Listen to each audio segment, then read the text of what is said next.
Let's talk about how to stay sane in 2026.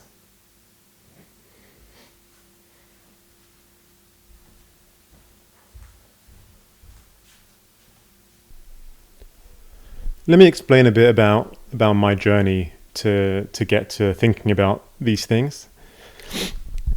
When I was studying at A levels, I really wanted to study a course called Psychology with Philosophy at Oxford.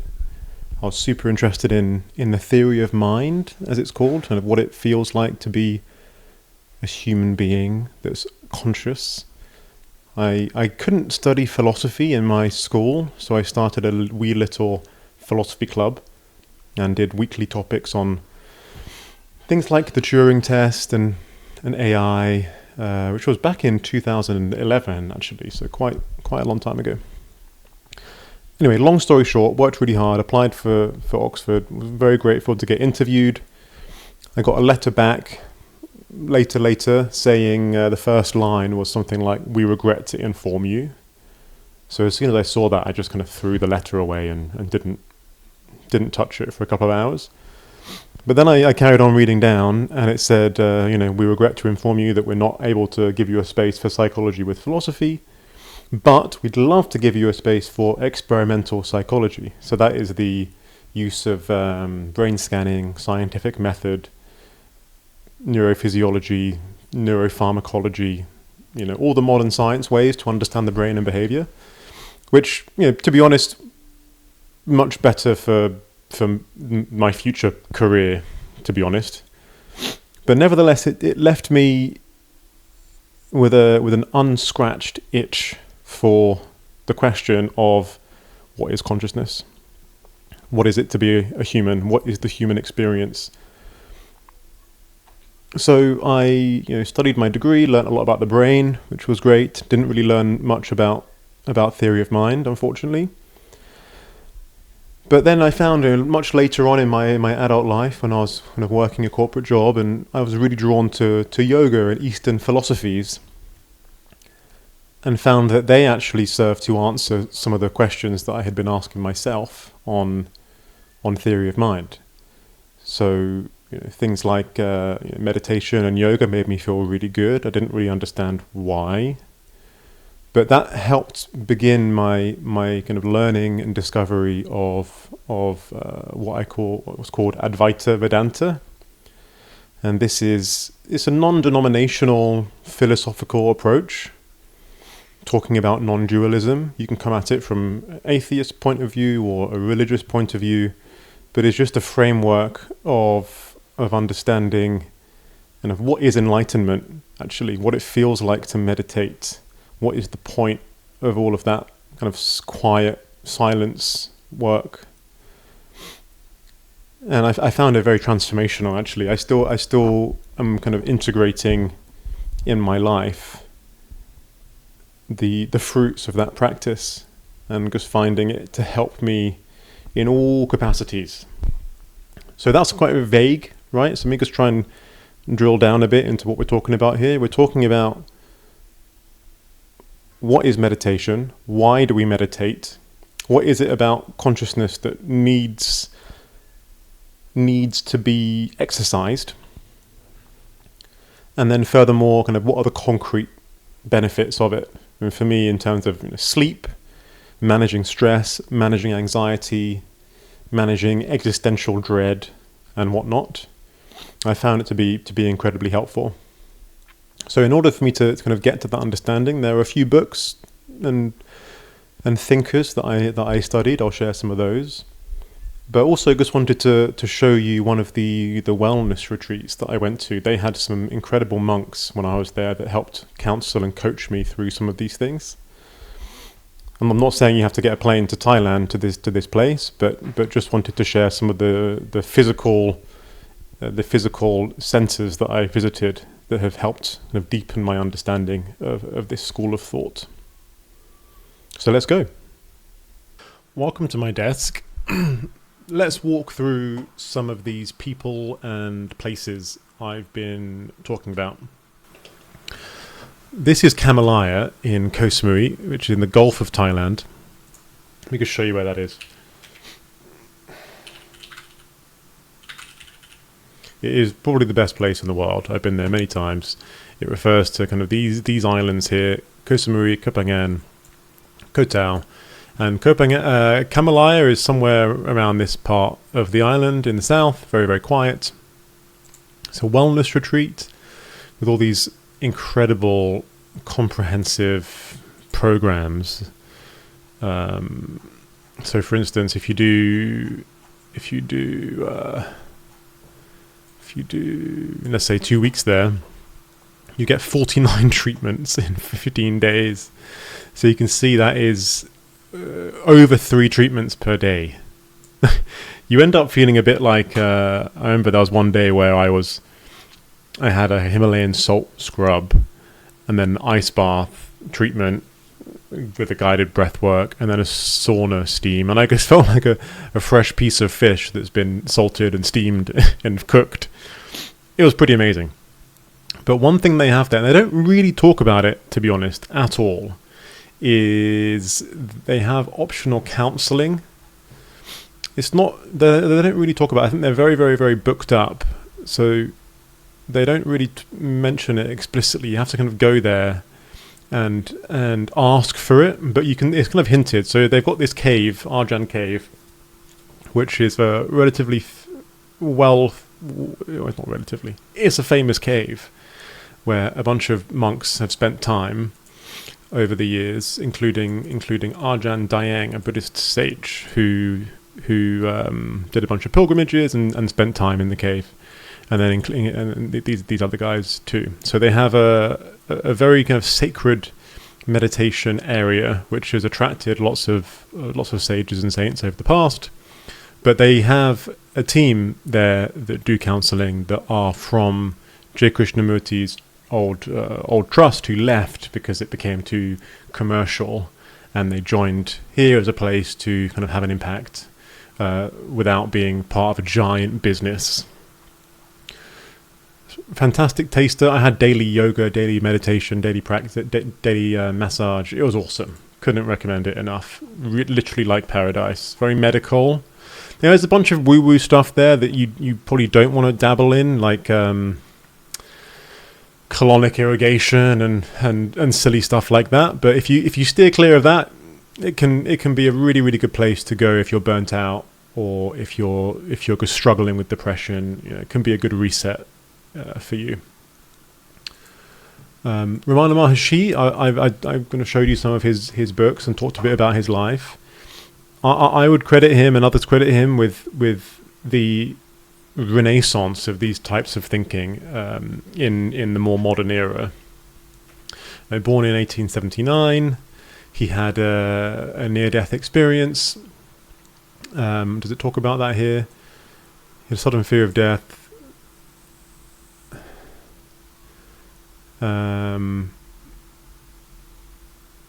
Later in life, he called this experience sudden liberation, as opposed to gradual liberation. But yeah, I understand he had a near-death experience or an accident or something. It doesn't actually mention that here, but there's so many stories now. It's difficult to know kind of what's true. But what is true is that he spent many, many years walking around Aranchala Hill. It's a very, very sacred mountain, believed to literally be the home of Shiva, where Shiva inhabits now. And he kind of viewed the mountain as giving him kind of power, giving him insights. And it's a place that I'd love to visit one day. I've come close to arranging I guess you could call it a pilgrimage there a few times, but I haven't quite managed to get the time or the guts to do it. But one day I will. I think what's also interesting is his because the list of devotees that he's had. I think the ones that I've heard of and been drawn to is Papaji, which I don't think is it Punja, W.R. Punja, exactly. He influenced a lot of people that I found later. So it's nice to see the lineages going straight back to Ramana Maharshi, and Punja had direct teaching, and in kind of yoga world, having a direct lineage is very important. So today there are many people that are alive who were trained and spent time with HWR Punja or Papaji, who spent direct time with Maharshi. So you're getting that direct experience, albeit through generations of that teaching. So worth a Google hole on this amazing man.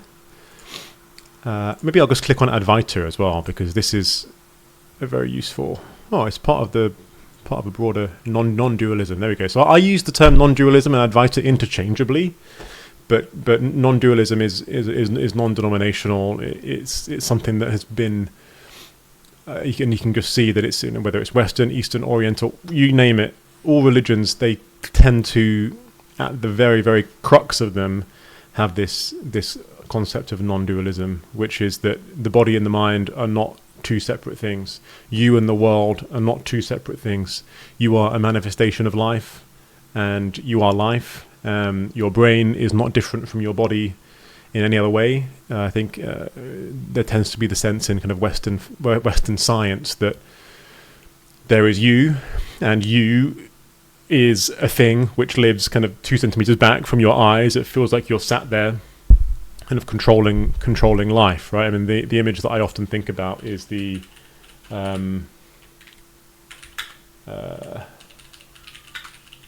this one, kind of the Cartesian theatre. This is what it feels like, right? As a human, it feels like you're sat there watching through the eyes, everything happening. And whenever stuff bad happens, it feels like it's happening to this little person in your head, right? This is dualism.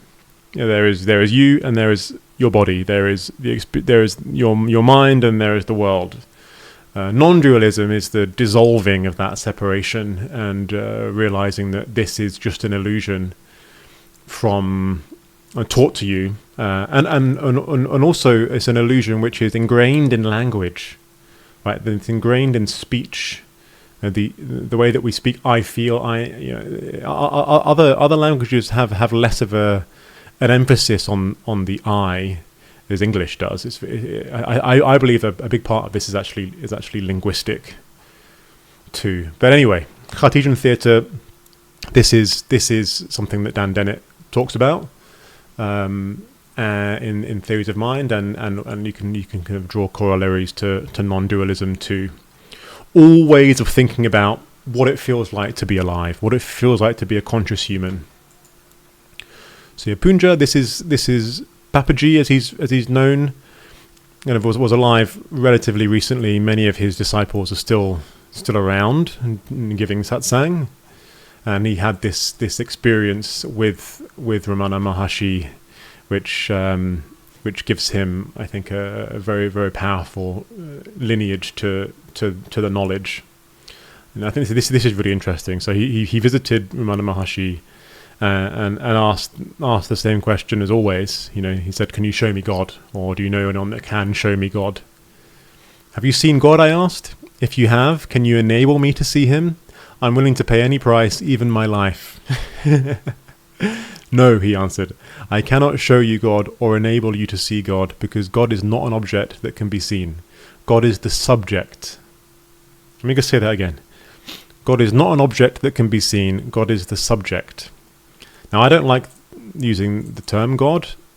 I think you could replace this with other words, like consciousness. Right, or happiness, or peace, or love, whatever it is that you think of. It doesn't need to be a man in the sky. And by the way, that's not what he means anyway. He doesn't mean the God in the way that we think about God as Westerners. He means God in the way that is meant in the non-dual teachings, which is truth. You can also think of the word God as truth. So anyway, I cannot show you God and able to see it, because God is not an object that can be seen. God is the subject. He is the seer. Don't concern yourself with objects that can be seen. Find out who the seer is. He also added, you alone are God, as if to rebuke me for looking for a God who's outside and apart from me. Wow. And it reminds me of one of my favorite quotes, actually, of Rumi, which is, I've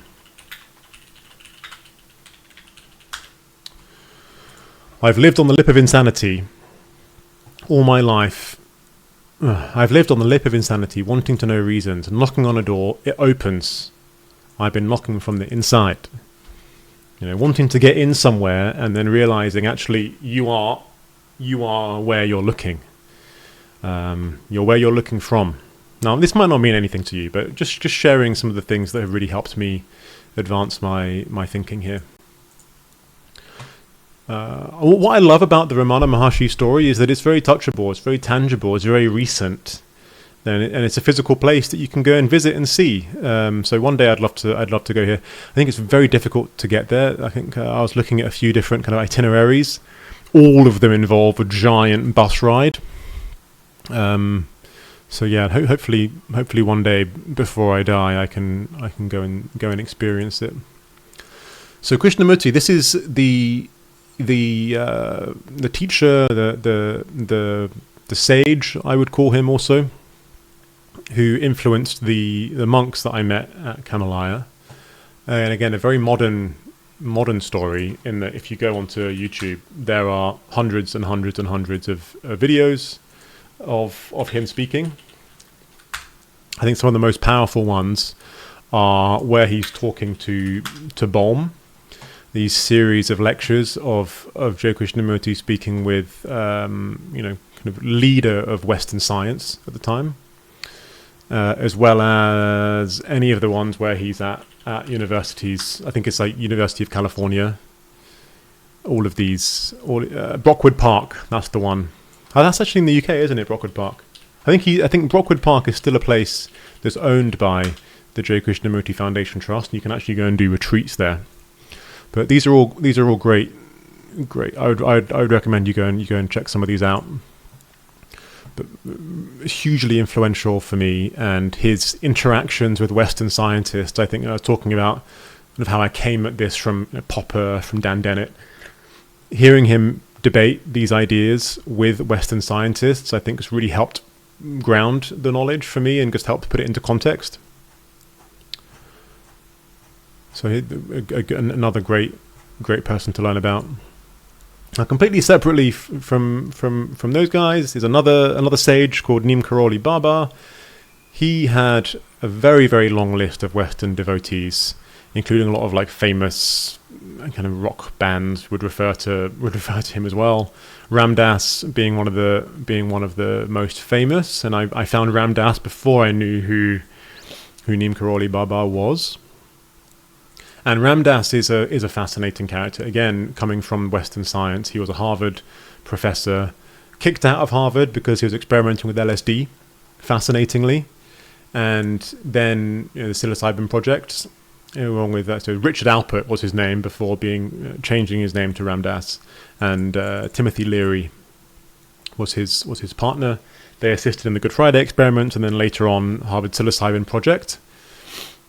The book that I mentioned on my Kindle, Be Here Now, talks about his journey from kind of hardened scientist to extremely discontent with life, to finding LSD in South America and finding this incredibly powerful experience that he was then able to trace through ancient texts describing exactly his experience. And then he went to India, met Neem Karoli Baba. There's some fascinating stories of him giving him a bunch of LSD and nothing happening to him, which is just amazing. And then talking about his battle through his time in the ashram, the realities of a Western person spending time in an ashram, what that means to give up worldly possessions, existing, doing cleaning and cooking, and kind of meeting daily with this guru. It's super interesting. Story. There's tons of books about him, and again, you can find all of his teachings on YouTube and Audible, etc. I also spent some time here. This is Shivananda Ashram. So Shivananda is another figure. He has a school of his own kind of yoga style. Actually, there's a kind of a short physical practice called Shivananda Yoga, which is similar to Ashtanga Yoga, and it's a set sequence that you follow and repeat every day. But he has many, many ashrams over the world. And this one I visited in the Bahamas, I spent a couple of weeks there, was incredible. Kind of a really authentic taste of what kind of the experience of being in Ramana Maharshi ashram in the 1920s would have been like. I think not too much has changed in the way that Shivananda Bahamas is run. It's extremely affordable to live there. I mean, I even had a private room, and it was significantly cheaper than any of the hotels around the Bahamas. That's for sure. And a very, very powerful taste into not just physical yoga, because the itinerary is extremely well rounded. You do morning meditation, evening meditation, kirtan, daily physical yoga, lots of educational talks. A fascinating place to spend time. So I thought I'd walk through some of the books and readings that have helped me to advance my understanding. Now, these are not going to be an exhaustive reading list, but just some of the ones that jumped out when I was flicking through my bookshelf. So the first one, this one is probably the oldest one. You can see it's very well post-it noted. This is Dan Dennett's Consciousness Explained. This is from a very scientific perspective, what it is to be aware from a psychological perspective. And also, I think it's fair to say, quite strongly denouncing all of the rest of the things I'm probably going to talk about, saying that essentially the sensation of consciousness is nothing more than an illusion created as a kind of an emergent property of a neural network. Can be the sensation or the feeling of consciousness. Not too dissimilar from the whole kind of like free will is an illusion type argument, but really helpful, I think, grounding in taking a very critical view in this whole space. I think on the same vein as that, there is this book which is called The Logic of Scientific Discovery. Now, by Popper. Now, whilst not explicitly a book about this topic, it's more about science. Like, what is science? What is scientific? What is knowledge? Importantly, essentially saying that for something to be true, it needs to be falsifiable, and there needs to be a scenario in which you could prove this incorrect. I think often you can find this type of fallacy in kind of the religious views of a layperson, right? They might say that if God doesn't intervene, that's him acting. If he does intervene, that's him also acting. Both A or B you can interpret to mean that God exists, etc. So I think it's also helpful just to help think critically, and to be very discerning with any knowledge, especially knowledge about philosophy of mind, because it can become quite fraught with misinterpretation. So I think these two books are very important groundwork for me. Now, I would say these two books probably slowed me down a lot, because these two books gave me a lot of internal resistance to what's in the rest of the books. But I think I wouldn't have had it any other way. I see a lot of folks that I've met on my journey that just kind of lap up spiritual teachings, the kind of folks that can spend 30 years in an ashram cleaning pots. Not talking negative on anyone that does that, but I think that some people can be too accepting and can be too open to new knowledge when it's compelling, and especially when it has a kind of a communal following behind it. So I'd always encourage folks to start from a position of kind of hard empirical science before moving on to the woo-woo stuff.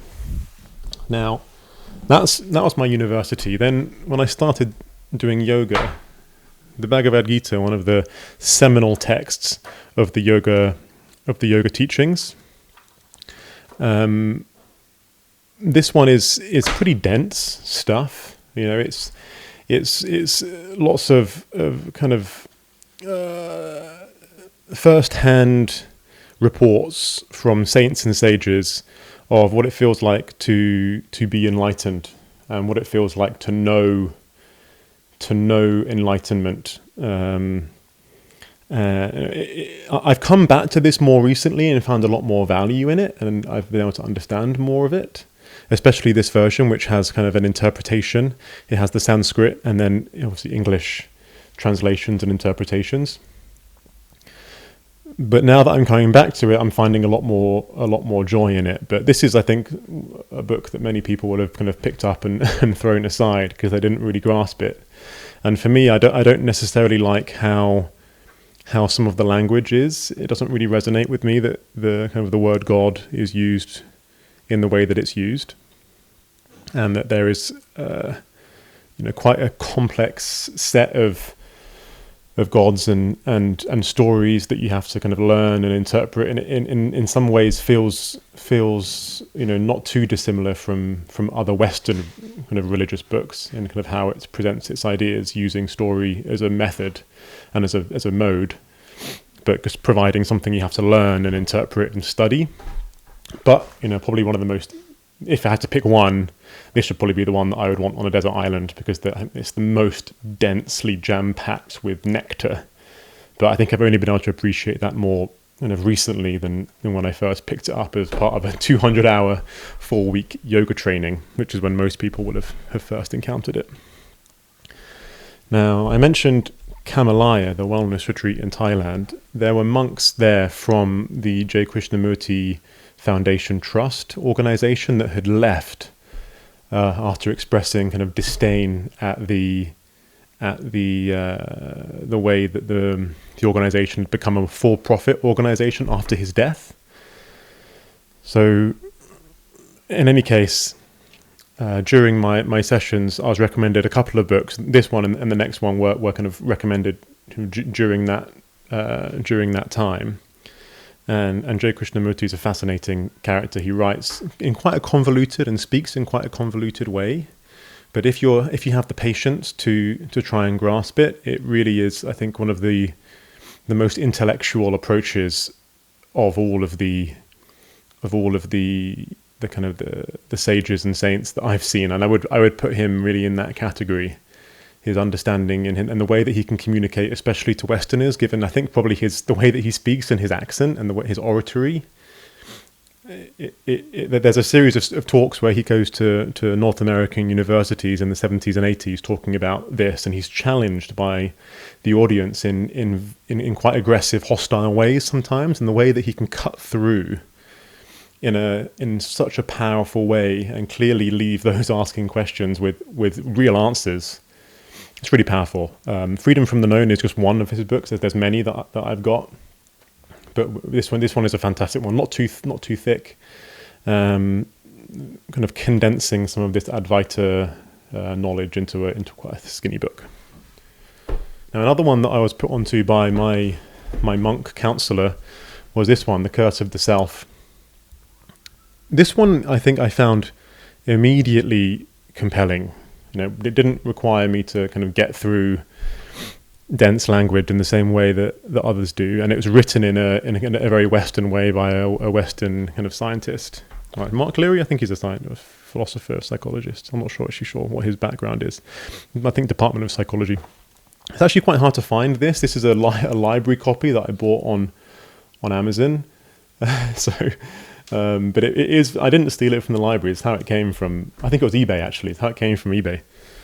But this one talks about, in a similar way that Consciousness Explained, I think if you want to skip all of the kind of Eastern philosophies, these two are very Western focused in how they're written, and not too dissimilar in a sense. It talks about the emergence of the ego, the emergence of this thing that we call the self. When we're not born. We're not born with these kind of concepts that I'm a person and that I'm kind of at odds with the world and that I'm constantly suffering and offended and whatnot. This is something that comes from development and is taught to us. And this talks about kind of the benefits of that of that self and the benefits of being able to step back and interpret yourself in third person and to understand what others think of you and how to move through the world in a way of kind of self-awareness in the traditional sense. But it also talks about the downsides of that and how that system can start to turn against itself and cause problems like anxiety, depression, etc. So I think very, very powerful pairing of books. Now, another one I'd mention is this one. This is Songs of the Saints. Through my yoga practices, I became really drawn to a practice called kirtan, which is devotional singing. And I think I found it so powerful because I really, really hated the idea of it. I think I encountered kirtan many times before I first tried it. I just thought, what the hell are these loonies doing, sat in a circle singing Kumbaya? But when I was able to put my ego and my kind of awkwardness to one side and do it, the practice was so powerful. You know, sitting around and singing with others for 2 hours in a very repetitive way, you can kind of smash through the initial resistance and come to quite powerful practice, which is, you know, I think if I boil it down, it's really just breath work because you're singing, you're kind of controlling your breath. There's a community focus, and because you're occupying and as a psychologist I would call it, you're occupying your phonological loop. You're occupying the part of your brain and the part of your kind of working memory which deals with language, because you're giving it a mantra to repeat over and over again.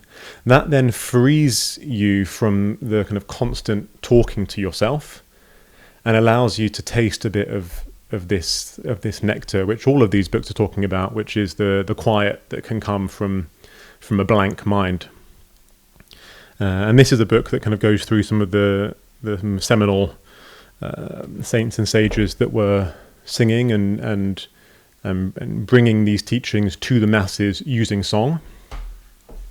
So another important one. I think this is also how I found out about folks like Rumi and others, and I started to realize just how much this teaching had permeated not just traditional religions. If you talk about kind of all the kind of the Christian, Islam, Judaism, all I think boil down to some of this stuff. But even just ancient philosophers were all also, there's a remarkable consistency between how they all talk about spiritual development, which I found it corroborated a lot of this stuff for me in my head, just seeing how many times it pops up in history. And then finally, I've bought a couple of books from Bhagavan Sri Ramana Maharshi, who is, I think, I would give him full credit for, I think, repopularizing this for the modern world. Sometimes he's referred to as the father of neo-Advaita, like new Advaita thinking. Fascinating gentleman, born in the 1800s, had a kind of a near-death experience as a child, and then was drawn to a mountain, Arunchala Hill in Tamil Nadu. Had an experience which some would refer to as enlightenment, and then just meditated in the mountains of India and drew a great following of folks who wanted to learn from him. And I think quite powerfully, his main teaching method was just to sit in silence and allow people to observe him in total tranquility and peace in this space of quiet. He didn't really say an awful lot, apparently, but his state was contagious for others and proved really helpful. So this is a really interesting book. Another time where I ordered a book and was just so shocked at how small it was when it arrived. But I think the point is that his method of self-inquiry, of who am I, is so simple that it can be condensed into this, essentially a pamphlet, really. And then this is a kind of a more fulsome collection of his works.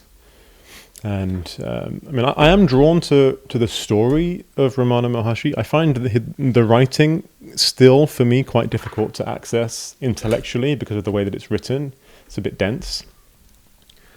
But the lineage that comes from Ramana Maharshi, uh, of Papaji, Muji, and others. I really like his students, and I think in the same way that Neem Karoli Baba, who I don't have any book, I'm not sure if he had books, but in the same way that he influenced Ram Dass and others, he's such an influential character.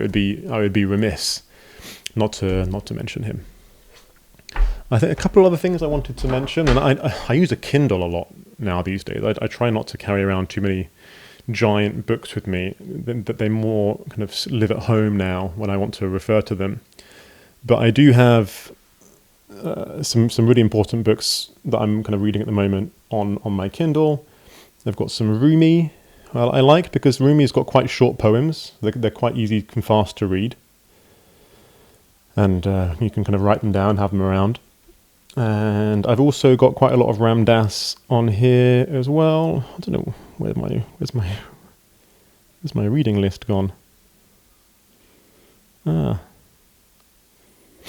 I have a book called Be Here Now by Ram Dass, which is now hiding from me. It's on my recently read list. Anyway, well, I've got a bunch of Rumi and Ram Dass on. Here we go. So Polishing the Mirror, blah, blah, blah. Be Here Now. Yes, this is a good one. Kind of talking about Ram Dass's his enlightenment story and his kind of transition from Harvard clinical psychology to the ashrams of India. Really, really good book. And then I also listen to a lot of books these days. So on Audible right now, I'm re-listening to this, Becoming Nobody by Ram Dass. I've listened to it, I think, once already, but as soon as I finished it, I just started it straight away again. I think very accessible in how he speaks, especially for the Western ear, and really couldn't recommend that enough as an audiobook. I just wanted to finish by maybe sharing a short practice with you, in the hopes that you might get a taste of some of the calm that can come from spending time in silence. So let's try that. Finding a comfortable seat. We'll begin with some breath work to ground, followed by a silent meditation. The goal of the breath work is to try to quiet down the mind. And then once we are in a more relaxed state, using the silence to try to observe the calm. Try not to participate in the meditation by constantly talking to yourself. Try not to keep telling yourself how it's going. You'll find that you get distracted every few seconds, and that's very normal. The practice is coming back to remembering you're meditating, remembering you're supposed to be concentrating. And it's that is like a rep.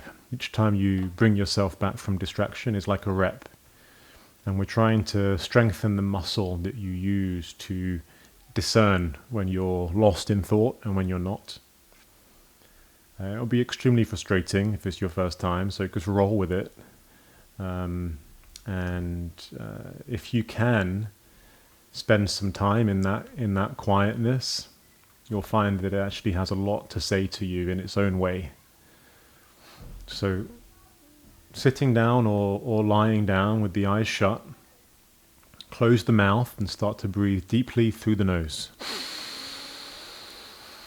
Keep that going in your own time for a few rounds. Through the nose, in and out. And the breath work we'll be doing is called RPK, Rachaka, Puraka, Kumbhaka. It means inhale, exhale, hold.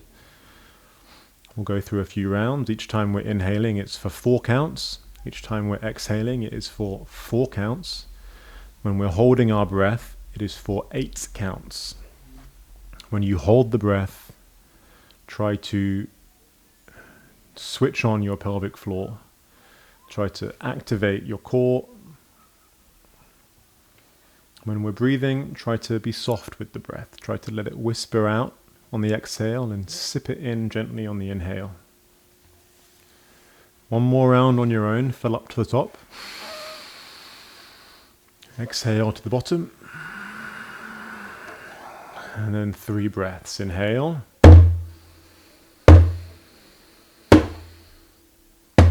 And exhale.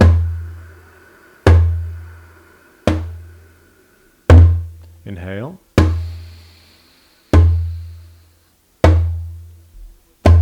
And exhale.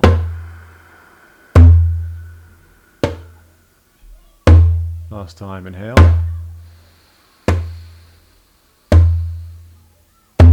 And exhale.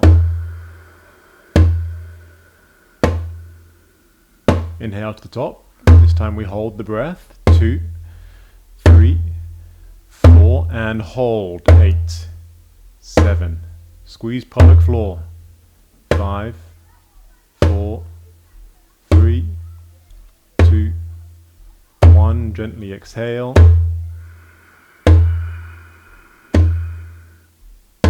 And again, inhale. 3, 4, and hold for 8.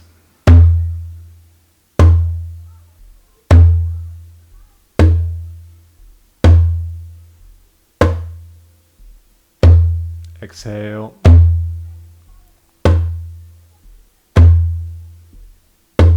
And inhale.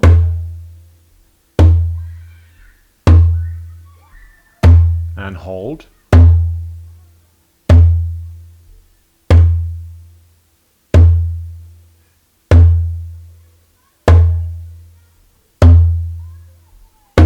Full breath. Exhale. 2, 3, 4. Inhale. 1, 2, 3, 4. And exhale. This time holding on the bottom. 2, 3. Empty the lungs. 4, and hold.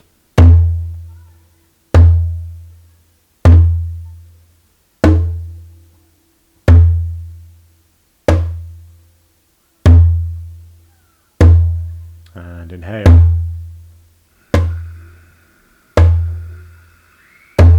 And exhale. Holding for 8.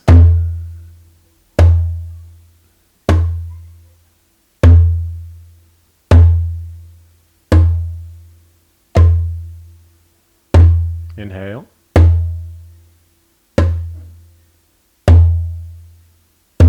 And exhale. Holding the breath.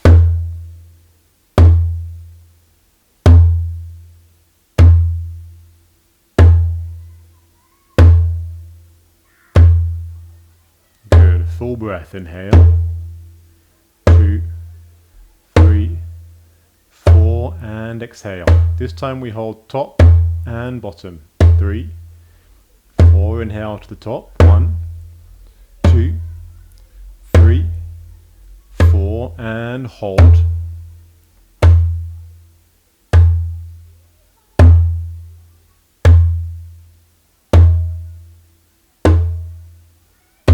Exhale.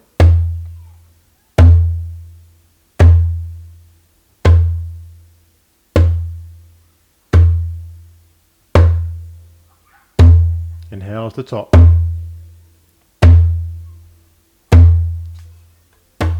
And okay, we're going to try and cut this so that it works. Okay. And inhale. 2, 3, 4, and exhale. 2, 3, 4. Inhale to the top. This time we're holding top and bottom. 3, 4, and hold.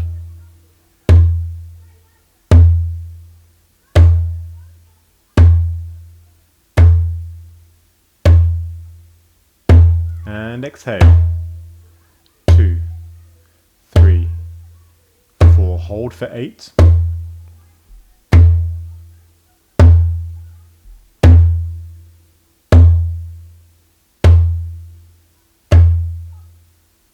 Inhale. 1, 2, 3, 4. And hold. Second round. 8.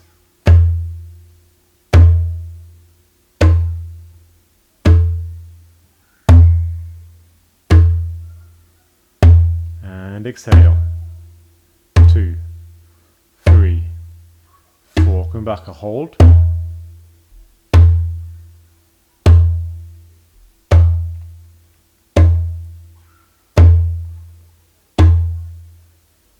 Inhale, Puraka. 2, 3, 4, and hold. 8.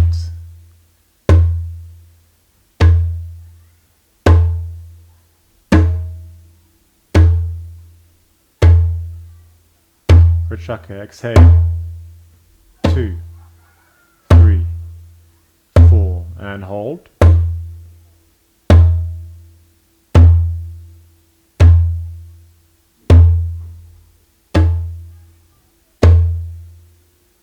Good. Full breath. Inhale. 2, 3, 4, and exhale. This time we hold as long as you feel comfortable. 4, inhale to the top.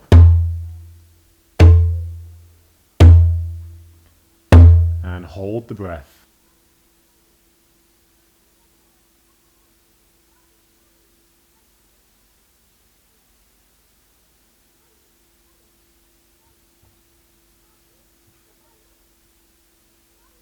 Hold until you feel the first desire to exhale. And when you do exhale, slowly whisper out the breath. Empty the lungs and hold again on the bottom for as long as you feel comfortable.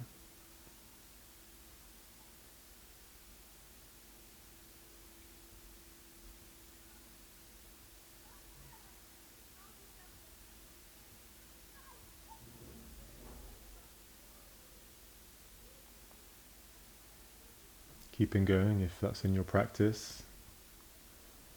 Otherwise, returning to a normal passive breath with the eyes closed when you finish. Feel the effects of the pranayama.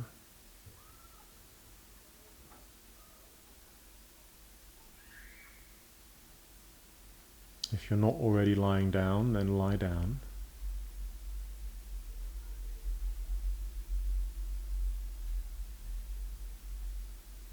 Open the palms facing up to the ceiling.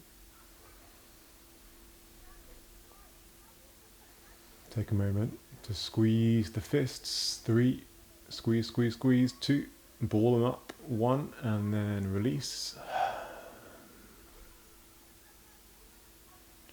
Taking the calm of the breath work into a meditation practice.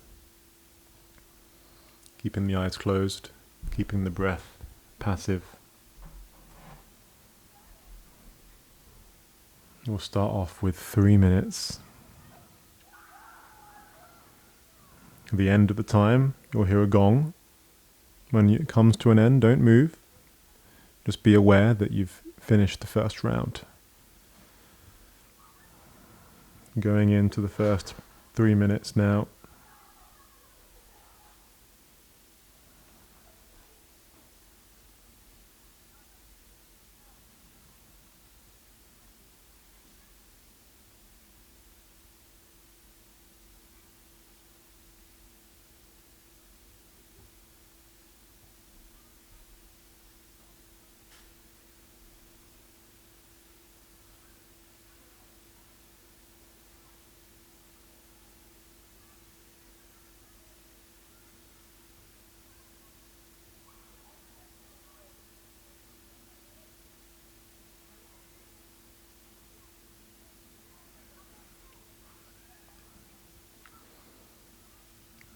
If you've become lost in thought, just gently put down whatever you've picked up with your mind. Come back to watch the space.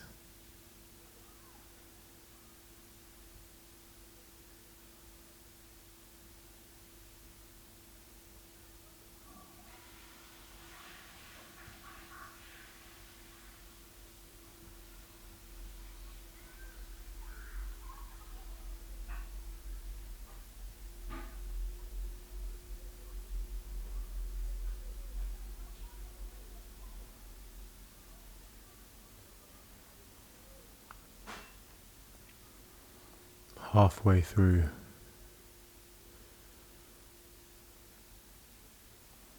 Try not to fill the next 90 seconds with words or imagery. Try to stay one step back. Try to be before the thought emerges. Trying to lengthen out the space in between ideas.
And I invite you to take a small fidget without opening the eyes, just to readjust, to mark round 1.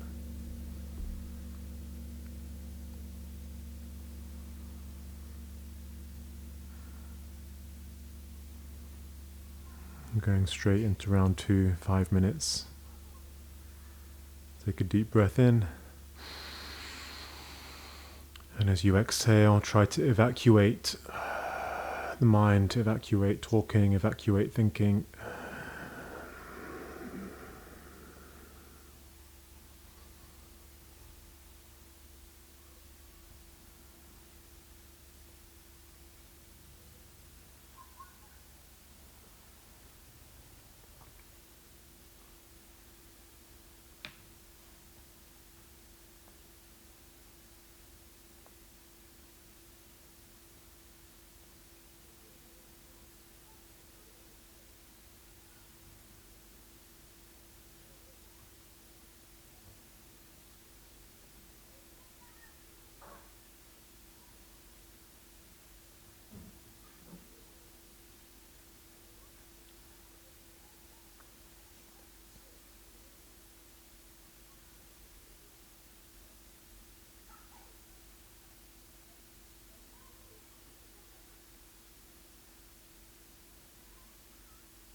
As we approach 2 minutes down, try not to label any sensations or sounds in your environment.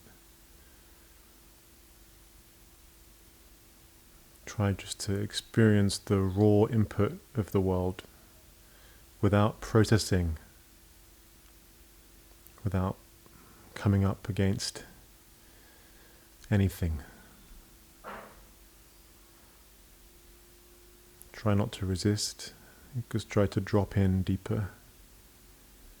Let down your guard and sink into the final half of round 2.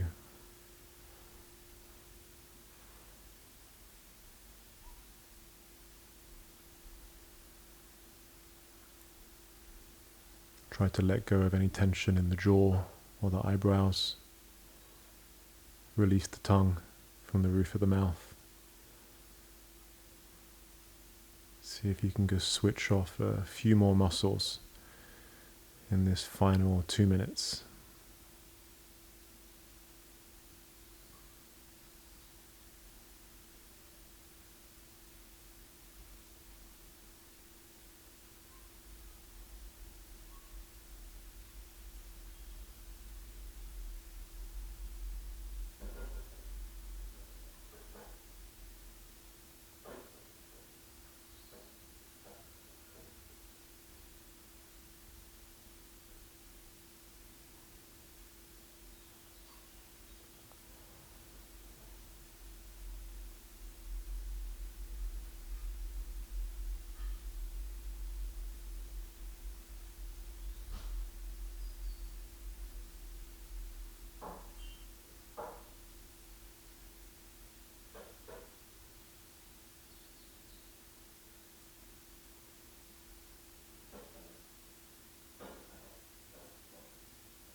Final round.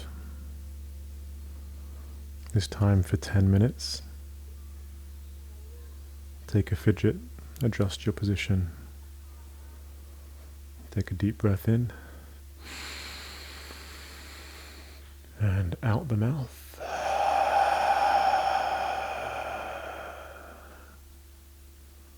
Come back into that space again. Final 10 minutes.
being grateful for each distraction as an opportunity to come back into the space.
You are halfway through.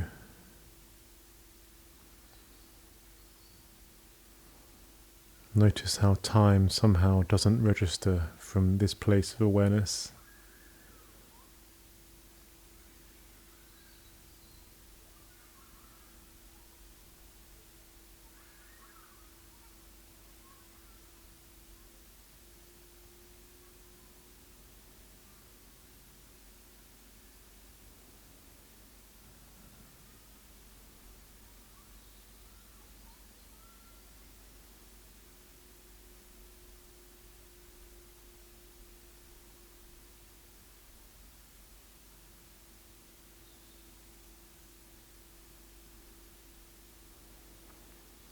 Feeling how the grip of your mind is loosening with each moment, breaking the habit of following each thought as it arises, noticing how the thoughts themselves dissipate if they're not fed with your attention.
Try to persist in this final 90 seconds.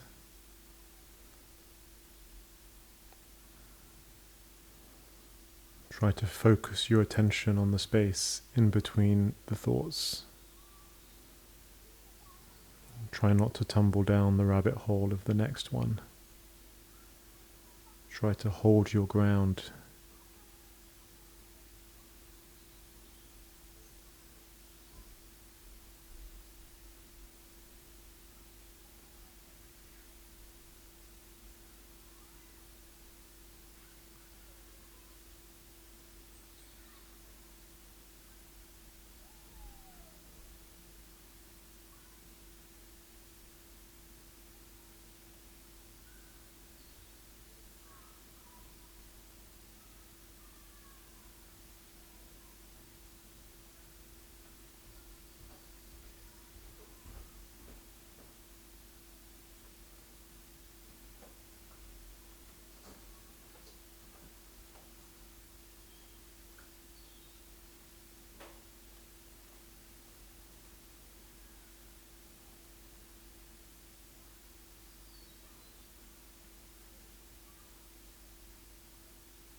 Jai.